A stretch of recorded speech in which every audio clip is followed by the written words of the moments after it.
Esto es Cósmica Fanzine Podcast. Apocalipsis Now. El calor era soporífero y el monótono, rítmico sonido de las cigarras no ayudaba mucho al ánimo general. Charlie acomodó la carga sobre su espalda y secó el sudor de su frente con gesto adusto. Estaba cansado, agotado.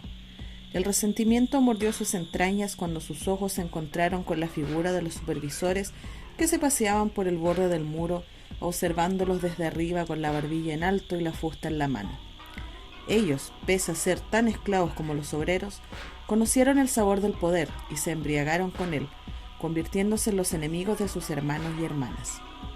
Se paseaban todo el día, esperando al primer atisbo de resistencia o fallo para lanzarse sobre ellos y deformarlos a golpes, perpetuando un sistema que los mantenía oprimidos desde el principio de los tiempos. La vida siempre fue así. Charlie no conoció a sus padres ni a una familia real. Fue criado desde su más tierna infancia en las guarderías del gobierno, alimentado, vestido y educado por funcionarios gubernamentales desde que eran poco más que niños de pecho. La función de estos servidores públicos podía resumirse en una sola: enseñar a los niños a respetar a la reina de un modo fanático. Ella era su madre, su hermana, su única amiga, su dueña y señora, su diosa. Todo lo bueno provenía de ella, y era su deber sagrado el protegerla, incluso si eso significaba rendir la vida. La reina permanecía encerrada en su fortaleza, pero desde allí gobernaba con mano de hierro a las masas. Nada se le escapaba, nada permanecía oculto por mucho tiempo. Ella lo sabía todo, lo veía todo, lo conocía todo. Su pueblo no tenía voluntad ni libertad. Estaban obligados a vivir con la cabeza gacha, trabajando día y noche hasta caer exhaustos. La ciudad estaba dividida en distritos, cada uno con una misión muy clara. Cerca de la fortaleza de la reina se encontraban las guarderías y escuelas donde se protegía, educaba y formaba a los niños para hacer desaparecer su individualidad. Todos debían soñar, pensar y sentir lo mismo. De eso dependía el futuro del país.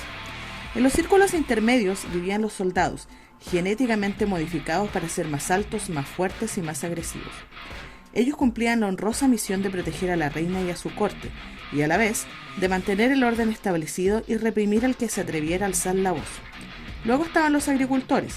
Los agricultores se ocupaban de cultivar y almacenar la comida en la reserva que los mantendría alimentados durante el invierno. Su trabajo era duro, pero al menos estaban en el interior. Los obreros, en cambio, debían caminar kilómetros y kilómetros en busca de comida, enfrentando peligros con la muerte mordiendo sus talones. Ellos eran los menos favorecidos. Vivían en las zonas más inhóspitas y pobres y su trabajo no tenía fin. Estaban en la base de la pirámide social y por ende eran pisoteados por todos. A cambio de esta servidumbre perpetua, los habitantes de la nación recibían habitación, alimento, salud, educación y un techo. Lo tenían todo, y pese a ello, Charlie sentía que no tenían nada. Sin libertad, todos los beneficios no servían. ¿Pero a quién podría protestar? El último que lo intentó fue llevado a la presencia de la reina, y su cadáver permaneció colgado de las puertas del palacio por semanas, un recordatorio macabro y constante de las consecuencias de la sedición.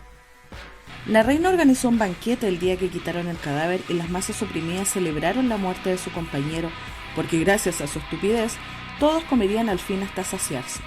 La presencia de la reina, sonriente y encantadora, enloquecía a las masas, quienes la vitoreaban y lloraban de emoción al ver el rostro dulce de la tirana. Así, mediante un sistema de miedo y recompensa, la reina y su corte se aseguraban de mantener a los obreros alineados y funcionando 24 horas al día, 7 días a la semana. Pero Charlie estaba harto. El sol quemaba en su rostro y la ropa se pegaba a su espalda producto del sudor, incomodando cada paso. La rabia, el cansancio, el hambre y la desilusión lo invadieron como un veneno, llenando su boca de sabor a hiel. Se sentía usado, apenas un pequeño e insignificante engranaje dentro de una maquinaria que lo explotaría hasta la muerte, sin que él pudiera hacer nada para evitarlo. Deseó con todas sus fuerzas que algo pasara, algo que derribara aquella conjura siniestra que lo tenía prisionero, y de pronto ya no pudo más. Cogió el bulto que cargaba sobre los hombros y lo dejó caer con un ruido sordo sobre el polvo del camino. Sus compañeros lo observaron con callado asombro por unos segundos, como si no comprendieran lo que pasaba. Charlie mismo no comprendía lo que pasaba por su mente. ¿Por qué ahora? ¿Por qué después de más de 30 años decidía echarlo todo por la borda y entregarse a un final horrible? Pero, ¿no sería su muerte un final horrible de todos modos? ¿No era mejor morir siendo el mismo, defendiendo lo que creía, a sucumbir al cansancio y la decepción? Prefería morir peleando por derrumbar el sistema antes de caer por inercia, sin haber vivido ni un solo día. Un supervisor se acercó a él con el látigo en alto, preparado para obligarlo a volver a su lugar, pero nunca llegó. Un haz de luz ardiente proveniente del cielo lo atravesó de lado a lado, separando su torso del resto del cuerpo. La expresión de sorpresa y horror en su rostro permaneció, aún después de caer inerte al suelo, y Charlie se paralizó por el horror, observando la herida cauterizada mientras el olor a carne quemada invadía sus fosas nasales. A su alrededor, el pánico se desató, y tanto obreros como supervisores corrieron desesperados, huyendo de aquel haz de luz maligno que parecía perseguirlos. Era como si tuviera vida propia, o estuviera decidido a acabar con ellos, movido por un odio irracional y absoluto. Los obreros corrieron intentando alcanzar la seguridad de la ciudad, pero uno a uno caían bajo la poderosa luz. Charlie observó los cuerpos mutilados a su alrededor, incapaz de moverse y correr a buscar refugio como los demás. Manos, piernas, torsos y cabezas yacían tirados a su alrededor, como si se tratara de piezas de un rompecabezas macabro. Alguien dio la alarma en la ciudad y el sonido de las sirenas anunciando el fin llenó sus oídos, añadiendo miedo al miedo. Charlie cubrió sus oídos y, saliendo al fin de su estupor, decidió correr con los demás en dirección a la ciudad. Pero antes que pudieran llegar siquiera a las primeras murallas, una enorme roca envuelta en llamas descendió sobre ellos y aplastó las edificaciones, derrumbando edificios y casas como si fueran de papel, arrojando cuerpos y escombros por los aires. Las cuidadoras aparecieron en su línea de visión, corriendo bajo el despiadado ataque con los niños entre sus brazos, intentando inútilmente protegerlos de la lluvia de fuego y rocas. A esa la siguió otra, y Charlie no era capaz de comprender qué pasaba o qué provocó aquel ataque sin misericordia. ¿Cuál fue la provocación? ¿Cuál fue el mal que hicieron esos niños? Su mente le recordó que él quería que eso pasara, que quería que el sistema que lo tuvo esclavo toda su vida desapareciera para siempre de la faz de la tierra. Pero al ver a los niños envueltos en llamas, se dijo que no así. No así. De pronto apareció la reina, rodeada de soldados, huyendo con los demás en dirección a los bosques que rodeaban la ciudad. Charlie observó su rostro deformado por el miedo, y por una vez se sintió como una igual. Ella, la todopoderosa líder de su sociedad, por fin conocía el temor y la impotencia de no poder hacer nada frente a un mal que parecía invencible. Charlie corrió y corrió, pero su camino se había interrumpido por un enorme ojo azul que lo observaba con malicia bajo lo que parecía ser una lente de aumento. Retrocedió asustado e intentó correr hacia el otro lado, pero el haz de luz de antes iba esta vez tras él.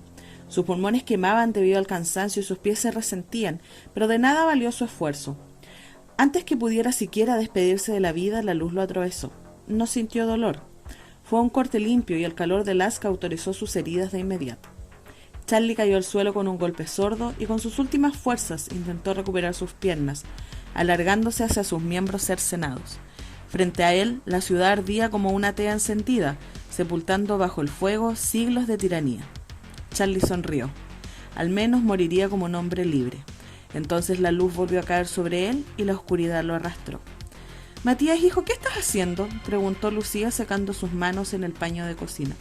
«Jugando», respondió el niño, mientras movía la lupa sobre la tierra del patio, quemando las indefensas hormigas que corrían en todas direcciones intentando escapar de su destino.